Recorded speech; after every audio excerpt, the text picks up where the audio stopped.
राजस्थान के बारा शहर के बोरदिया परिवार के 14 वर्षीय कुलदीपक बाल मुनि विजय चंद्र सागर महाराज साहब द्वारा 2 वर्ष पूर्व ली गई दीक्षा के बाद पहली बार अपनी जन्मभूमि पर दीक्षा दिवस पर पहुंचे। परिवार समेत सकल जैन समाज तथा धर्म समाज के लोगों ने पलक पावड़े बिछाकर जैन संतों के साथ उनका स्वागत सत्कार किया। बता दें कि बाल मुनि विजय चंद्र सागर अब तक 5000 किलोमीटर की पैदल यात्रा 5 राज्यों राजस्थान, गुजरात, मध्य प्रदेश, तमिलनाडु और कर्नाटक की दीक्षा लेने के बाद अब तक कर चुके हैं। दीक्षा के 1 वर्ष बाद से ही बाल मुनि मौन धारण कर ध्यान में लगे हैं और बोरदिया परिवार के कुलदीपक का बारा नगर में पहली बार आचार्य संत श्री नयन चंद्र सागर सूरी सहस्त्रवधानी पूज्य गार्निवरी अजीत सिंह सागर एवं भागवत आदि ठाणा के बारा पदार्पण होने के दूसरे दिन वहां पहुंचे पत्रकारों से मुखातिब हुए। साथ ही पूज्य डॉक्टर अजीत सिंह सागर ने बताया कि 2 साल पूर्व दीक्षा लेने वाले बाल मुनि श्री विजय चंद्र सागर महाराज साहब ने अपनी दीक्षा की भावना जागृत की और पाली ताणा में बाल मुनि की दीक्षा हुई। परिवार ने उदारवादी से बाल मुनि को दीक्षा के लिए समर्पित किया।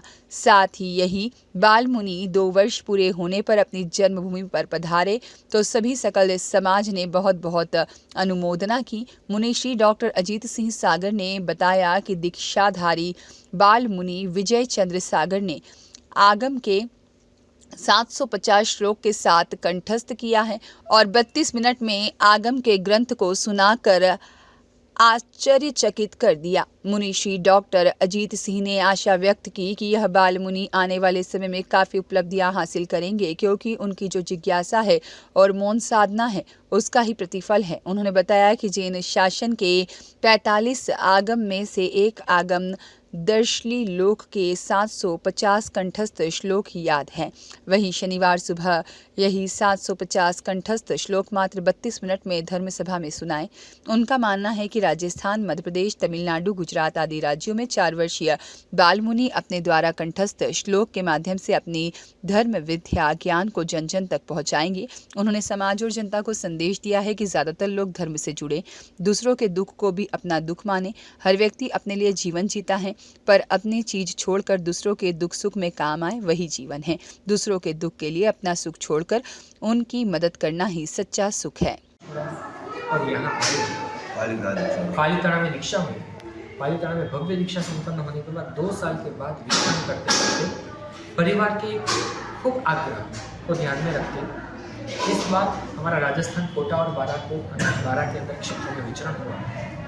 2 साल में वो एक जैन मुनि का पद यात्रा के दौरान उनके गांव के अंदर विचरण हो जाना और वो भी उनका जब दीक्षा का वार्षिक दिन आता है उसी दिन पे उस तरफ आना लगभग असंभव जैसा होता है क्योंकि जैन साधु की पद यात्रा ही जीवन यात्रा होती है। वो जहाँ जाते हैं वहाँ चलते चलते जाते हैं।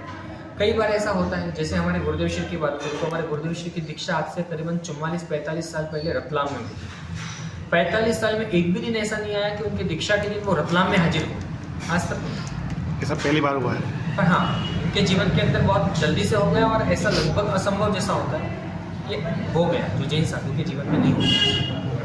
तो ये बारा का सौभाग्य मानो या परिवार का सौभाग्य मानो या कुछ भी मानो, लेकिन ये हो गया जीवन में। और यहाँ आए आज पूरे परिवार ने बड़े उदारता से पूरे दिन का सकल संघ को धर्म से जोड़ने के लिए नए अलग अलग विधि आयोजन किए, जिसमें सुबह सबसे पहले यही बाल मुनि के द्वारा उन्होंने दीक्षा जीवन को अंगीकार करने के बाद क्या क्या कंठस्थ किया उसका हम बात करें वो एक अलग बात है, लेकिन इन्होंने सकल संघ को सुनाया कि मैंने क्या कंठस्थ किया। 750 श्लोक उसका एक बड़ा आगम है, दशवैकालिक आगम सूत्र। जैन शासन के 45 आगमों में से एक आगम आता है दशवैकालिक आगम। वो दशवैकालिक आगम 750 श्लोक उसके पूरे के पूरे उन्होंने बायहार्ट सुना, कंठस्थ मुखपाठ।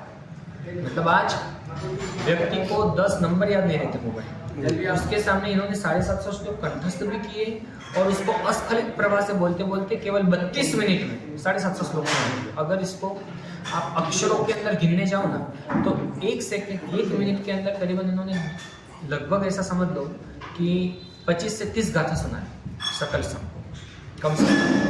तब जाके पूरा उन्होंने आगम सकल संघ को सुनाया। आगम की भव्य वाचना हुई, लगभग 12 जैसे छोटे से गांव के अंदर भी इस आगम वाचना के अंदर सुबह सुबह 7:30 बजे लगभग 100 से अधिक जनसंख्या यहाँ पे हाजिर, जो 12 के लिए एक बहुत बड़ी चीज़ है।